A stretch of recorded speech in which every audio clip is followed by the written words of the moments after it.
Hello guys, स्वागत है आप सभी का आपके अपने YouTube channel GS from basics में। और आज हम लेके आए हैं डेली करंट अफेयर 6 जुलाई 2022 के सभी इंपॉर्टेंट क्वेश्चंस। और गाइस, अभी तक आपने हमारे चैनल को सब्सक्राइब नहीं किया है तो हमारे चैनल को सब्सक्राइब कर लीजिए।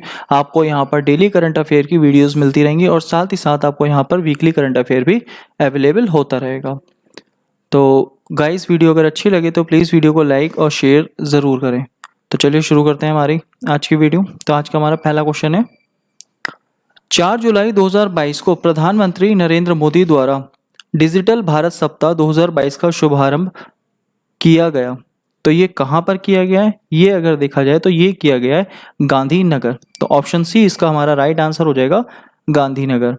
अब डिजिटल भारत सप्ताह की अगर बात करी जाए तो इसका मुख्य उद्देश्य क्या होगा? इसका उद्देश्य ये है कि डिजिटल इंडिया को बढ़ावा देना। और डिजिटल इंडिया को बढ़ावा देना तो किस तरह से? जैसे अगर देखा जाए, इस समय बुजुर्गों को जो इंटरनेट है वो सबसे बड़ी उनकी बीमारी है। तो उसी को दूर करने के लिए बुजुर्गों को भी, जितने भी हमारे बड़े बुजुर्ग हैं, उन्हें इंटरनेट से जोड़ने के लिए एक योजना चलाई जा रही है, भारत नेट योजना। तो सभी को इंटरनेट के माध्यम से जोड़ा जाएगा। और इस योजना की जो शुरुआत हुई थी, शुरुआत हमारा कब हुआ है? ये हुआ है 2015 में। तो 2015 में इसकी शुरुआत हुई और इसीलिए यहाँ पर डिजिटल भारत सप्ताह मनाया जा रहा है गांधीनगर में। तो ये बात आपको ध्यान रखनी है। मेन इसका मोटिव यही है कि डिजिटल इंडिया को बढ़ावा देना है इंटरनेट के माध्यम से।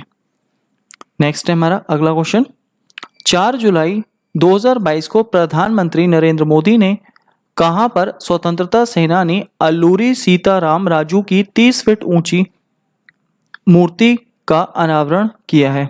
तो 30 फीट ऊंची मूर्ति का अनावरण कहां पर किया है इन्होंने?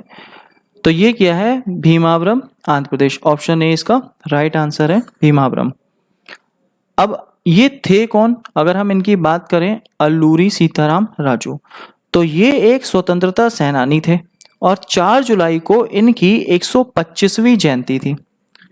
अब ये स्वतंत्रता सेनानी थे और 4 जुलाई के दिन अगर देखा जाए, 4 जुलाई को ही इनकी मूर्ति का अनावरण हुआ है।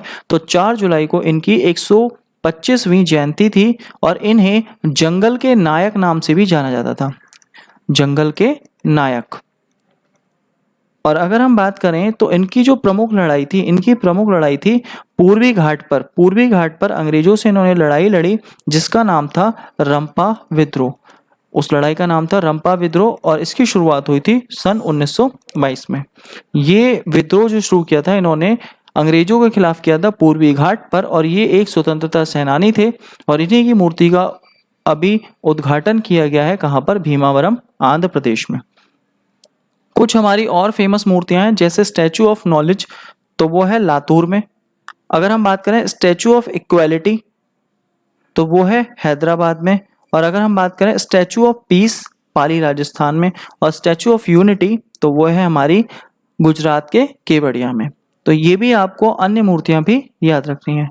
और अभी जो हमारा आंध्र प्रदेश था, जो हमारी एक लिस्ट आई थी ईज ऑफ डूइंग बिजनेस की, उसमें टॉप अचीवर्स में सबसे ऊपर अगर कोई था तो वो आंध्र प्रदेश था।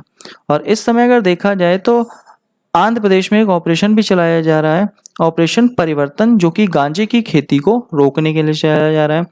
और आंध्र प्रदेश हमारा भाषाई आधार पर गठित होने वाला पहला राज्य भी था। और सबसे ज्यादा वनों में अगर कहीं वृद्धि हुई है तो वो भी कहाँ हुई है?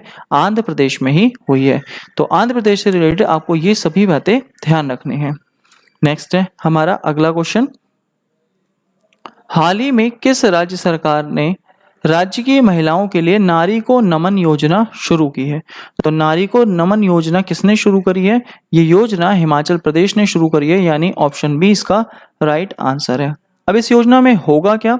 तो इस योजना में जो बस का टिकट है, महिलाओं के लिए जो बस का टिकट मिलेगा, उसमें 50% की छूट दी जाएगी महिलाओं को। और इसी योजना का नाम है नारी को नमन योजना और ये हिमाचल प्रदेश में शुरू की है। किसने शुरू करी है? हिमाचल प्रदेश के मुख्यमंत्री हैं जयराम ठाकुर। और हिमाचल प्रदेश में एक सुरंग है हमारी, अटल सुरंग। और अटल सुरंग को बेस्ट इंफ्रास्ट्रक्चर का अवार्ड भी मिला है। तो सबसे बेस्ट स्ट्रक्चर है तो अटल सुरंग।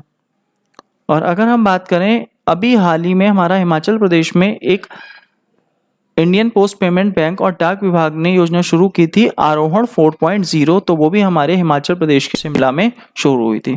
अगर इसके अलावा अगर हम बात करें उत्तर प्रदेश की एक योजना है अभ्युदय योजना, तो अभ्युदय योजना जो है उत्तर प्रदेश की, ये निशुल्क कोचिंग से संबंधित है, जो बच्चों को निशुल्क कोचिंग करवाएगी।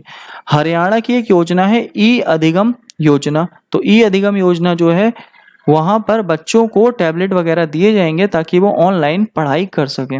और मध्य प्रदेश की एक योजना है सांस अभियान या सांस कार्यक्रम, तो ये आपको सभी बातें याद रखनी है। नेक्स्ट है हमारा अगला क्वेश्चन, 3 जुलाई 2022 को किसने मिस इंडिया वर्ल्ड 2022 का खिताब जीता है? तो इसका आंसर है सनी शेट्टी। तो सनी शेट्टी इनका नाम है, सनी शेट्टी या सनी शेट्टी। अब ये है कहाँ की? तो ये है हमारी कर्नाटक की, और यही हमारी बनी है मिस इंडिया वर्ल्ड 2022 बनी है। और अगर हम बात करें दूसरे नंबर पर, ये तो रही है पहले स्थान पर, दूसरे स्थान पर है हमारी रूबल शेखावत, ये है हमारी राजस्थान की। और हमें तीसरा नाम भी याद रखना है, सिनाता चौहान, ये है तीसरे नंबर पर और ये है यूपी की। तो 3 नाम आपको याद रखने हैं। इसमें मिस इंडिया वर्ल्ड 2022 का खिताब किसने जीता है? सनी शेट्टी ने जीता है, और ये कर्नाटक की है। और यूपी से जो है सिनाता चौहान, ये तीसरे नंबर पर रही हैं। और अगर हम बात करें हरनाथ संधू की, तो इन्होंने अभी जो मिस यूनिवर्स खिताब है उसे जीता है, तो ये हमें याद रखना है। नेक्स्ट है मलेशिया ओपन बैडमिंटन टूर्नामेंट 2022 में पुरुष एकल का खिताब किसने जीता है? तो पुरुष एकल का खिताब अगर देखा जाए किसने जीता है? विक्टर एक्सेसिलेन ने। तो ये ऑप्शन डी इसका राइट आंसर है। और ये हैं कहाँ के? तो ये हैं हमारे डेनमार्क के। और डेनमार्क में अगर देखा जाए तो डेनमार्क की जो राजधानी है वो है कोपेनहेगन। कोपेनहेगन डेनमार्क की राजधानी है। और डेनमार्क का एक द्वीप समूह है ग्रीनलैंड। अब ग्रीनलैंड क्यों फेमस है? ग्रीनलैंड इसलिए फेमस है क्योंकि ग्रीनलैंड विश्व का सबसे बड़ा द्वीप है, जो कि पूरा का पूरा बर्फ से ढका हुआ है। लेकिन ये हमारा ग्लेशियर नहीं है, जबकि हमारा सबसे बड़ा ग्लेशियर है लैम्बर्ट, वो है हमारा अंटार्कटिक में। और ये ग्रीनलैंड विश्व का सबसे बड़ा द्वीप है, जो कहाँ है? डेनमार्क में। तो ये डेनमार्क के अंतर्गत आता है हमारा। और यहीं के हमारे विक्टर एक्सेसिलेन, तो इन्होंने मलेशिया ओपन बैडमिंटन टूर्नामेंट 2022 में पुरुष एकल का खिताब जीत लिया है। और इसके अलावा अगर हम बात करें फीमेल में, तो महिला में ये खिताब किसने जीता है? तो थाईलैंड की एक महिला है, थाईलैंड की एक महिला है इंता नोन। तो ये थाईलैंड की, इन्होंने महिला में ये पुरुष खिताब जीता है। ये बात आपको ध्यान रखनी है। नेक्स्ट है जुलाई 2022 में किसने financial action task force FATF के अध्यक्ष का पदभार ग्रहण किया है? तो किसने किया है? अभी जो हमारे पहले अध्यक्ष थे इसके, वो थे डॉक्टर मार्कस प्लियर। अब इन्होंने दे दिया है, अगर देखा जाए इनका कार्यकाल पूरा हो गया है, तो इनके स्थान पर अब बने हैं हमारा ऑप्शन सी है टी राजा कुमार। और टी राजा कुमार ये हैं हमारे सिंगापुर के, और यही हमारे नए बने हैं FATF के अध्यक्ष, यानी कि फाइनेंशियल एक्शन टास्क फोर्स। और ये जो संस्था है ये किससे संबंधित है? ये आतंकवाद की फंडिंग, जो आतंकवाद के लिए फंडिंग होती है, पैसों का लेन देन होता है, उसे रोकने के लिए बनाई गई है। और इसमें अगर देखा जाए तो कुल मिलाकर हमारे 39 देश हैं। और 39 देशों के साथ साथ अगर हम बात करें तो इसमें 2 संस्थाएं भी हैं, और 2 संस्थाएं हमारी, एक संस्था है यूरोपियन यूनियन, और इसके अलावा एक है हमारे खाड़ी देशों का समूह। तो ये संस्था हमारा आतंकवाद को रोकने के लिए बनाई गई है, और भारत इसका मेंबर है। और इसके अब नए अध्यक्ष बन गए हैं टी राजा कुमार, जो कि कहाँ के हैं? सिंगापुर के हैं। और इसकी जो साल में बैठक होती है, साल में इसकी 3 बार बैठक होती है। और इसकी 2 लिस्ट बड़ी फेमस हैं, ग्रे लिस्ट और एक है ब्लैक लिस्ट। तो अभी हमारा पाकिस्तान को ग्रे लिस्ट से बाहर कर दिया गया है, तो इसी वजह से यहाँ पर इसकी 2 लिस्टें अक्सर चर्चा में रहती हैं, ग्रे लिस्ट और ब्लैक लिस्ट। नेक्स्ट है हाल ही में भारतीय सेना कहां पर सीमा और तटीय सुरक्षा के पहलुओं पर सुरक्षा मंथन 2022 का आयोजन किया है?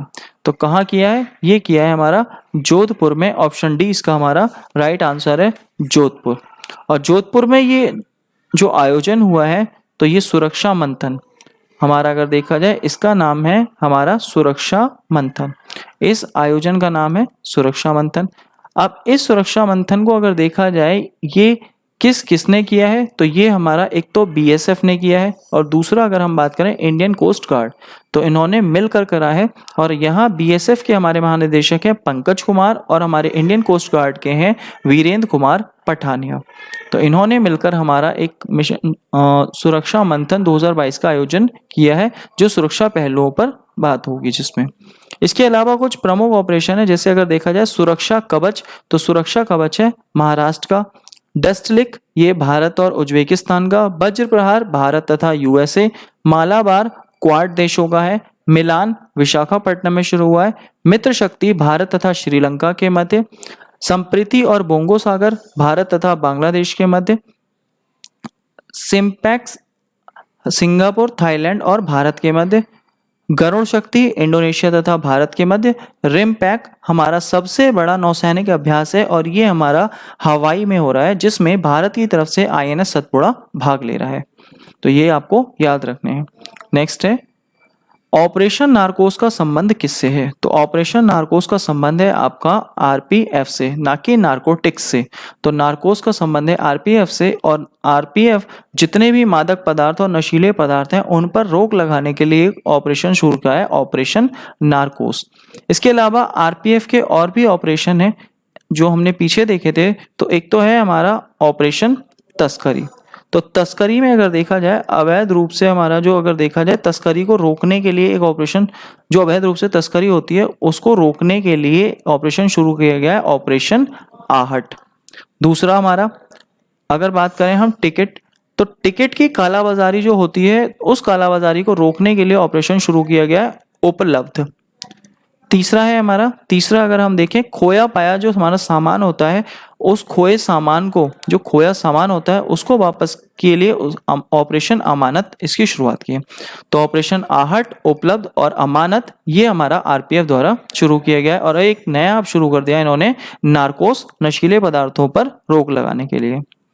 नेक्स्ट है अगला, प्रतिवर्ष अंतरराष्ट्रीय प्लास्टिक बैग मुक्त दिवस कब मनाया जाता है, तो ये मनाया जाता है 3 जुलाई को। 3 जुलाई इंपॉर्टेंट है। यहाँ पर अगर हम बात करें 1 जुलाई 2022 इसलिए इंपॉर्टेंट है क्योंकि भारत में 1 जुलाई के दिन अगर देखा जाए पूरी तरह से प्लास्टिक को कर दिया गया है बैन। और अगर हम बात करें, यहाँ हम बात करें अंतर्राष्ट्रीय की, तो अंतर्राष्ट्रीय मनाया जाता है 3 जुलाई को। और इसकी शुरुआत कब से हुई थी, तो ये जो शुरू हुआ था ये 2008 से शुरू हुआ था और 2022 में इसका 13वां संस्करण आयोजित हो रहा है। तो ये बात आपको ध्यान रखनी है। और भारत में अभी रोक लगाई गई है 1 जुलाई 2022 से। नेक्स्ट है, हाल ही में किस राज्य ने काई चटनी को भौगोलिक संकेत जीआई टैग या जीआई रजिस्ट्री के लिए प्रस्तुत किया गया है, तो किसको, कहाँ पे है ये हमारा है उड़ीसा का। तो ऑप्शन ए इसका राइट आंसर है, उड़ीसा। और जो ये काई चटनी है ये एक प्रकार की जो हमारी चींटी होती है, रेड बीवर चींटी, तो ये एक बुनकर चींटी होती है जो घोंसला बनाती है और उस घोंसले से ही ये चटनी बनती है, तो इसी वजह से इसका नाम है काई चींटी। अब यहाँ पर ये जो उड़ीसा में है, तो ये कहाँ पर है, उड़ीसा में ये है मयूरभंज जिले में। और मयूरभंज जिला ये इंपॉर्टेंट है क्यों, क्योंकि अगर देखा जाए मयूरभंज जिले की अभी हमारी एक उम्मीदवार खड़े हुए हैं राष्ट्रपति पद की, द्रौपदी मुर्मू, इसलिए इसका नाम हाईलाइट हुआ। और यहीं पर काई चटनी जो है उड़ीसा की, उसे जीआई टैग के लिए प्रस्तुत किया गया है। और अगर हम बात करें जीआई टैग मिलता कितने सालों के लिए, तो जीआई टैग 10 वर्षों के लिए मिलता है। और अगर हम बात करें कौन से एक्ट के थ्रू, तो अगर देखा जाए तो हमारा एक्ट है हमारा 1999 एक्ट। और अगर हम बात करें भारत में पहला जीआई टैग 2004 में दिया गया था और 2004 में किसे दिया गया था, दार्जिलिंग की चाय को दिया गया था। तो ये बात आपको ध्यान रखनी है। तो ये हाल ही में उड़ीसा का जिक्र आया है और जहां पर काई चटनी को क्या दिया जाना है, जीआई टैग उसलिए प्रस्तुत किया गया है। नेक्स्ट है हमारा लास्ट वीडियो का क्वेश्चन, हाल ही में दुनिया के सबसे बड़े इनोवेशन कैंपस टी हब 2 का उद्घाटन कहाँ किया गया, हैदराबाद। काफ़ी लोगों ने इसका आंसर बिल्कुल सही दिया, तो साथ ही साथ हमारे कमेंट बॉक्स में भी दिया और काफ़ी लोगों ने व्हाट्सएप पर भी इसका आंसर दिया है। हमारा आज का सवाल है, हाल ही में किस अंतरिक्ष एजेंसी ने कैपस्टोन अंतरिक्ष यान लॉन्च किया है, तो इसका आंसर आपको हमारे कमेंट बॉक्स में देना है। और आज की पीडीएफ फाइल आप हमारे टेलीग्राम ग्रुप, व्हाट्सएप ग्रुप या डिस्क्रिप्शन बॉक्स में लिंक दिया हुआ है, आप वहाँ से भी डाउनलोड कर सकते हैं। और गाइज अगर वीडियो अच्छी लगी हो तो प्लीज़ वीडियो को लाइक करें, शेयर करें, कमेंट करें और चैनल को सब्सक्राइब करें। Thank you guys.